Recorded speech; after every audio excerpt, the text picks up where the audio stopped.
I very much support anyone who decides to go turn on their video on Zoom before 10 a.m. If you feel like turning it off, I 100% go and support that. And with this, I wanted to go and do this talk regarding transit with the title being 410 hours.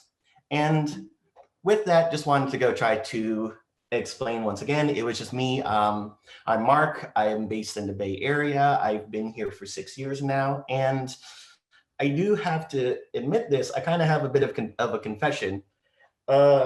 Despite having friends and having people who have actually worked at Creative Mornings, I have not actually have gone and participated in any of the talks or actually been able to go make any of them in the last 6 years.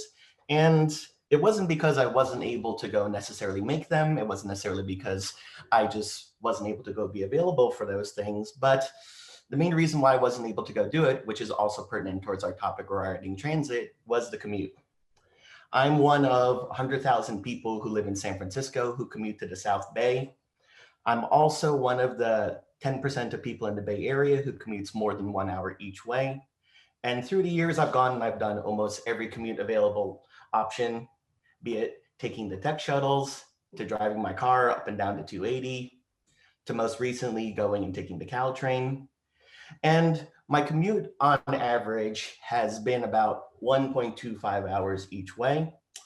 Sometimes it could be as short as 50 minutes. Sometimes traffic or rain can make it up to 2 hours. And when you go and you add that up in terms of work days, it ends up being about 12.5 hours weekly that I spend just getting from point A to point B.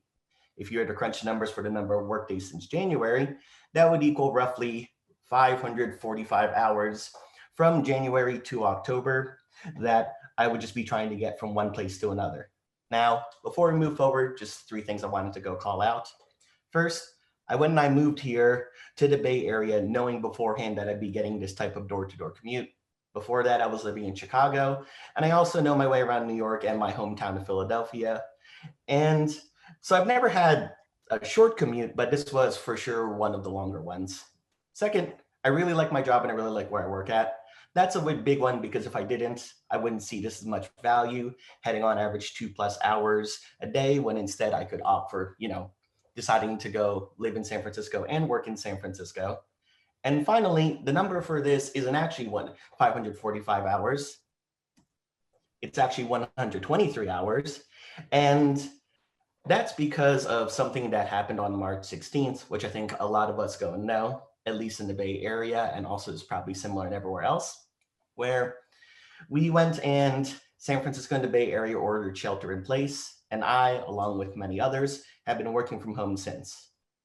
So without the commute, I've estimated that in the last 7-ish months, I've gained around 410 hours, which I've never had since moving to San Francisco. Also, for those people who are deciding to go check the math for this, remember I went to art school and these numbers might be wrong, but let's just use these numbers as a starting point for it. And with that, it's been kind of interesting to go see how it's simultaneously both a blessing and a curse. I do know that it's awesome to be able to go have this newfound time that I've never anticipated to be able to go have, but I also understand that it's through some unique circumstances that are happening in the world that are going and allowing this to go happen. But one thing I did want to go share with you guys was just sort of my journey since shelter in place has happened, what I've gone and I've discovered to go do with my time, how I've been able to go figure out how to navigate our current landscape, and then with that, trying to take all those learnings and figure out what I should be doing moving forward. And after reflecting back on the last couple of months, I can see 3 distinct stages for me. You got the highs, you got the lows, and you got the middle. The highs were very much my honeymoon phase. I took full advantage of the new time of my day to experience and do as much as I can. The lows happened later on when reality set in and accepting the fact this just wasn't going to blow over for the next month and how to cope with that realization. And finally, the middle is where I've managed to find balance, where I've taken what I've previously learned and used those findings to set a good foundation for myself and better prepare myself for the next coming months. For now, let's start with the highs. And the first one I want to go talk about is rediscovering my passions. Just like a lot of you here, I very much had my moments of sleeping in and binging Netflix. I remember we've all had our Tiger King phase, and while I think others managed to do a much better job than me at it, I don't even think I told anyone about it. I very much failed in joining the trend of going and trying to make bread and sharing it on Instagram. It's just one of those moments. I gave it the old college try, didn't work out. But after this, I started to notice that my normal decompression activities weren't filling up the time as much as I thought it would. It's fun to binge, it's fun to browse YouTube and be able to go and digest as much media as I can. But those types of activities were balanced out with a lot of other activities, be it social activities like going out and having drinks with people, going out to dinner with friends, going on dates, even life admin stuff like, say, going to the grocery store or going to the gym. So I finally got what I wanted and then just didn't know what to do with it. And it was only when I was scrolling through Twitter and I was reminded of this quote from Picasso that the gears started turning in my head towards something new. And the quote is, "All children are artists. The problem is how to remain an artist once they grow up." And when I think for a lot of us, we're really grateful for the fact that we decided to go for the arts and pursue our passions. But then the thing I realized while reading this quote was looking into myself and thinking about what stuff I originally wanted to pursue or explore, but for some reason just it fell off, or I just didn't know what I wanted to go do with it. And while this is a great exercise, it asked myself in my current landscape, what did I always want to do? I started going and starting to reach some roadblocks and some dead ends with some of the things that I wanted to go do. The first one, I think for maybe most people, is I want to go travel. We can't really go and do that. I want to go see my family and friends. Can't do that much. And you can go and you can see that everything I wanted to do was always kind of within a normal realm of possibility. So with that, I just decided to do a bit of a deep dive. And then when I asked myself this question, what did I used to want to do? And it's kind of an interesting thing to go try to think about, because I would always go and have something I would be interested in. And most of the time, the main thing that would be my blocker is, well, if I had more time, I would be able to go do this. And as I've discussed, we're very lucky in this current moment to be able to have this newfound time to be able to go invest in those types of things.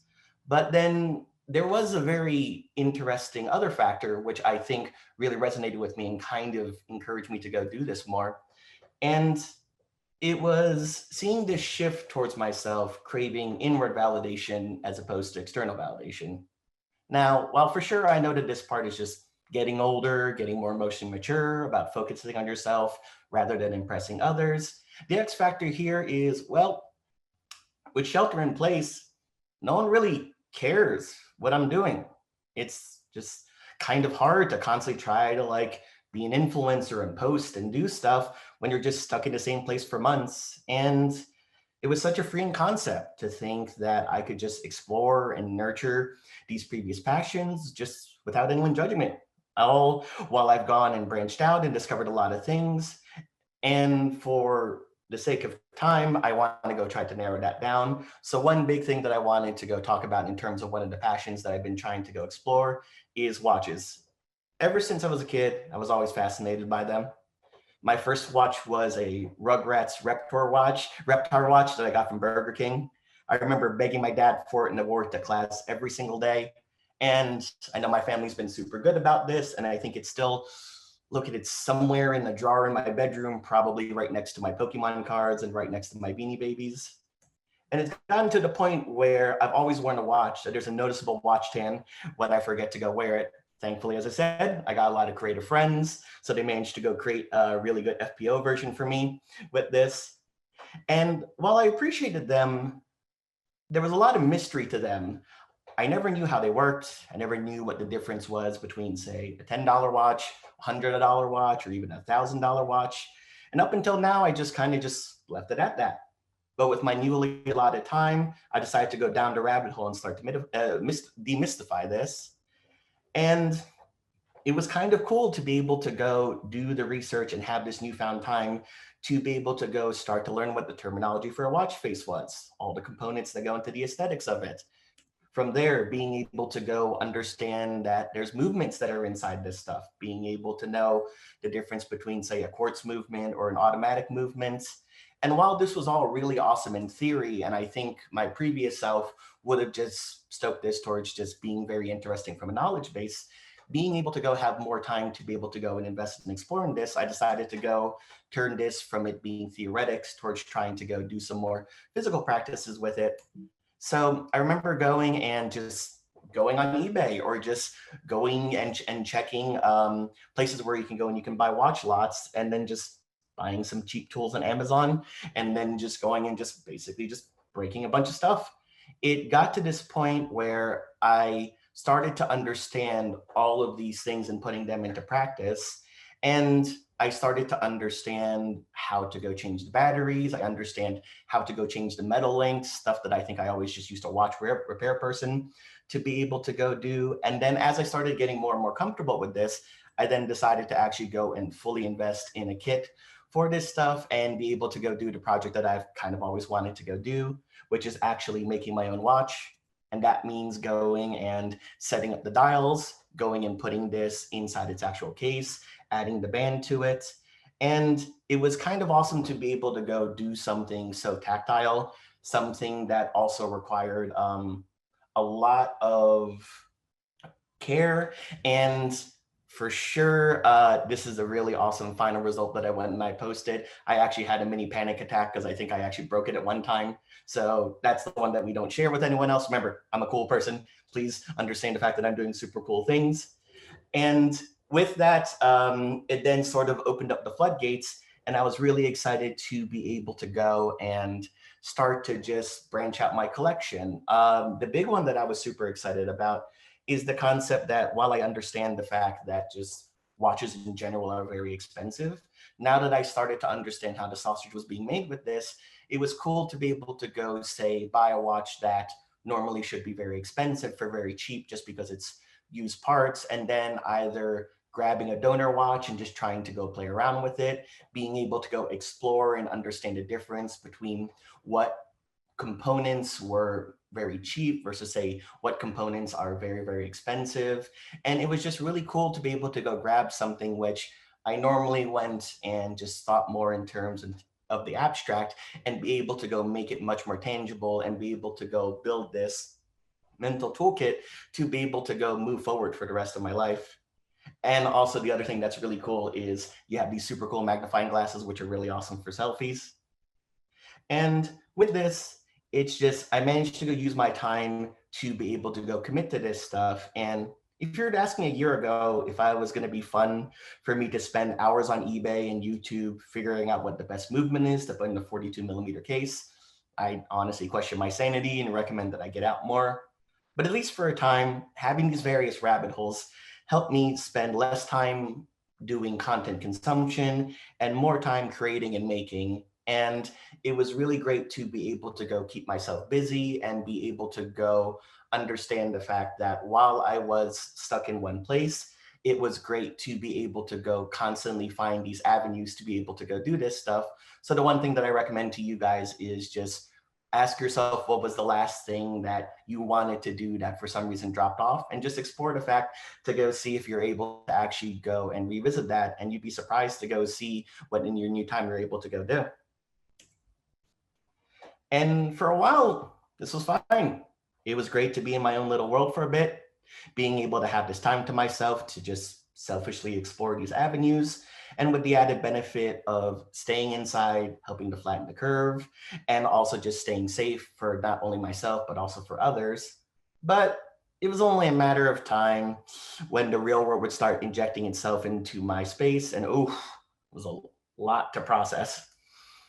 Be it the economy going downhill, which caused businesses to close, and in turn causing furlongs and layoffs, to civil unrest and our political climate just being something that was front and center just almost every single day, to even having moments where, despite us staying safe indoors, the California fires combined with the hot heat would make it where you were just kind of stuck between a rock and a hard place, where the air quality would be so bad that you couldn't open the windows, but everything was so hot because the main thing that I still can't get used to is San Francisco not having air conditioning is just, do I decide to sweat or do I decide to go compromise my air quality then? And with this, I was starting to go just sort of feel down, sort of starting to go be a little bit more sluggish. And then I was scrolling through the internet again. And I remembered going and seeing this one quote from Mr. Rogers. When I was a boy and I would see scary things in the news, my mother would always say to me, look for the helpers. You will always find people who are helping. And a little bit later, I started to think more about that. And I was going and I was scrolling and I had someone named Felix go and reach me out. And he was telling me about this thing called ADP list. He was explaining to me this awesome vision of the fact that he was over in Singapore and he started noticing that with him, along with a bunch of other places, layoffs were very much impacting the creative community. And he wanted to find some way to go help out with this, be it mentorship, portfolio reviews, just general advice. And it was kind of an awesome feeling because while for sure that's something that I'm very passionate about, and I do manage to go try my best to volunteer at a local level, we suddenly had this moment where we were able to go do these things virtually. And it then meant that it wasn't just San Francisco that I was able to go help people out in. It was not only the United States, it was also across the world. And I think as of right now, I was starting it pretty early. And I think I've now gone and I've helped around 40 people with going in, at least giving them some sort of advice, or at least trying to help them get into a better place than where they were before. And then in addition to that, I also went and had my alma mater go and reach out to me for a couple hackathons where they were going and they were asking for mentors to be able to go help out. And normally I wouldn't have been able to participate in this because SCAD is located in Georgia, which is across the country. But with our new normal, it allowed me to be able to go help out without having to travel, and also being able to, once again, do it safely from my apartment. This was all well and good. I was figuring out the new flexible work environment. I had some volunteer work to keep me busy, and I had some passion projects to tide me over. But as I kept going, one thing I started to notice as the days went on was that I was just starting to lose steam and just momentum for things. I told myself I was going to organize and sell off some cameras I didn't need, but that just stayed in a box for a couple months. I said I was going to do a sweep of my wardrobe and sell off or donate anything I didn't need, but it got to the point where I just transferred the pile of clothes each day from my floor to the bed, and then from the bed to the floor when I needed to sleep. The Zoom happy hours that I originally enjoyed doing with my friends suddenly seemed more like a chore than anything else. With gyms closing and my militant mentality of not leaving the house except for essential needs took a toll on my health, and I just started noticing that I was gaining weight. I will go and say there's very selective cropping that is happening with myself right now. Looking pretty good right here. Don't look underneath. And I would bounce between social media and would see people either having fun or engaging in person activities, and just started acting bitter towards them, always complaining that they were either not social distancing or not helping flatten the curve. Or I would just go and I would just start doom scrolling, just seeing all the bad things happening in the world and then just signal boosting it to others. And I just had to reach this point where I just had to be honest with myself. And yeah, we're in a pandemic right now. If I was to actually go and think to myself that, hey, you know what, maybe you should go and you should cheer up, that's kind of a hard counter argument to go make when we currently have our landscape. And then with that, I had to learn to just kind of be more understanding with myself and just understand that I was not okay and that was okay. It was one of the first steps towards embracing the new normal instead of fighting it. And right now we're just in unprecedented times. And I needed to remove the delusions that this was just something that had a proper timeline to get fixed. And with that, it was just trying to go and understand too that it was a marathon, not a sprint. I think a lot of the mental tools that I go and I use kind of reached this moment where a lot of them worked at a short-term level, but they never worked at a long-term level. I think I was like a lot of other people where I was like, oh no, this will only be for like a month or two, and then there'll be a vaccine, and then we'll then go and be all right.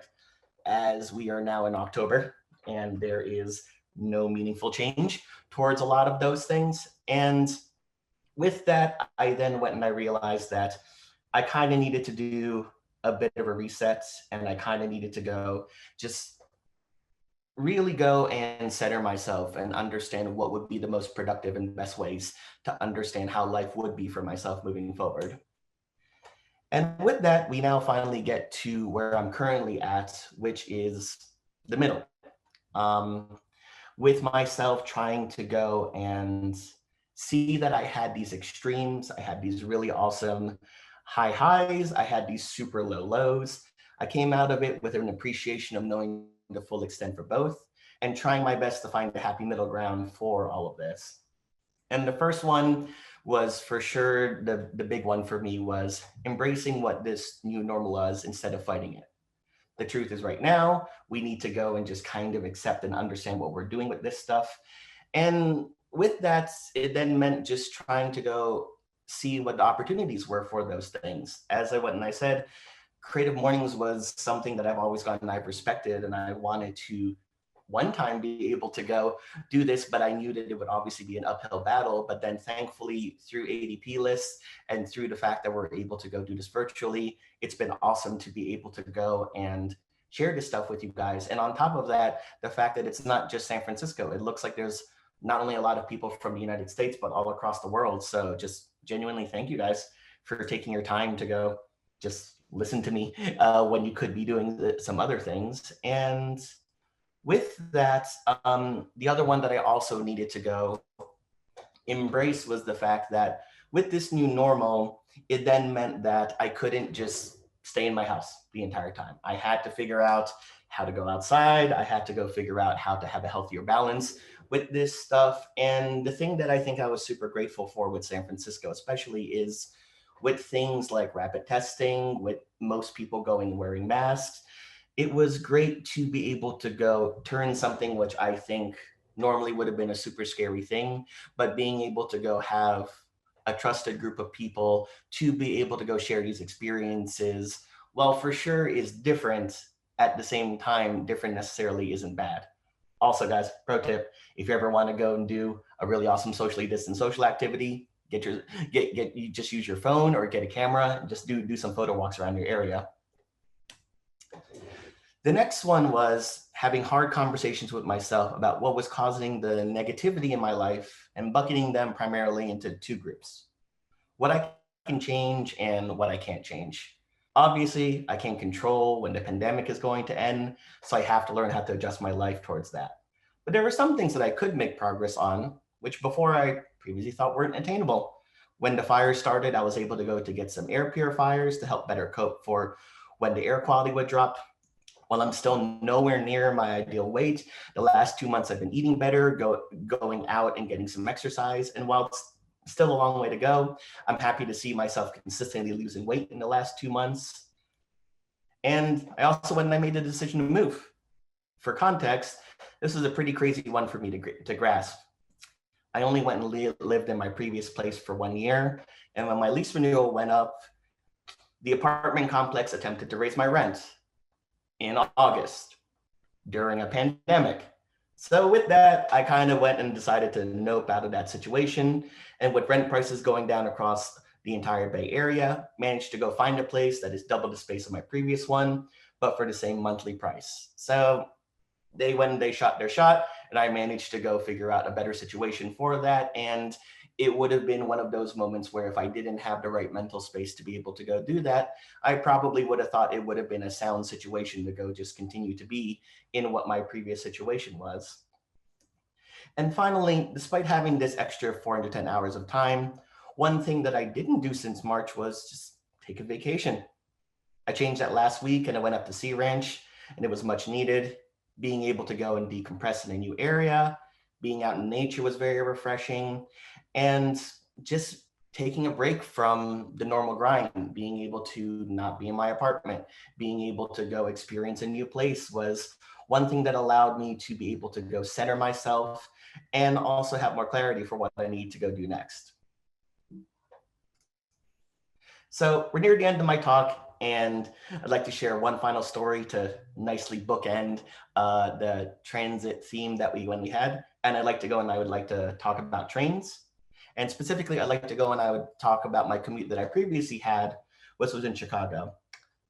I took the red line up north from the loop, and there was a couple stops where the train would go underground and would cause me to lose service on my phone. At the time, I just absolutely hated this. I was never able to correctly predict it. There'd always be some sort of semi-important text message that wouldn't go through, an article that I was reading online that wouldn't load all the way, or the video I was watching wouldn't buffer. I'd be stuck only watching the first couple of minutes. Months went by, and I would always hate this, despite the fact that I knew that it would happen. And I also knew that my commute most of the time would always roughly be the same. Until I reached this moment, I just decided to let go of trying to keep what I consider to be my normal routine and will explore ways to make better use of my time instead of being annoyed that my status quo got disrupted. I would rent books from Howard Washington Library and take them on my commute. I was usually able to go finish them within a week. I would go and I would bring my sketchbook and doodle whenever I was underground. I'd bring my camera with me. And if there was something interesting, I'd be more alert and be able to take photos instead of being preoccupied with something else. And I just started noticing that instead of viewing this moment as a negative, it just sort of became my sacred space, this moment where I had time to myself. And I went from bemoaning having to go underground to sort of being excited that I had this block of time just to myself. And I think for a lot of us, we're currently experiencing the time in our lives where we're just at this moment where we're losing service. And with that, we kind of have a choice that we need to understand moving forward. Do we decide to fight against this, trying to force our previous sense of normalcy, or do we choose to adapt to the situation? So with my final statement, what do you think that you will do with your newfound time? Thanks so much, guys.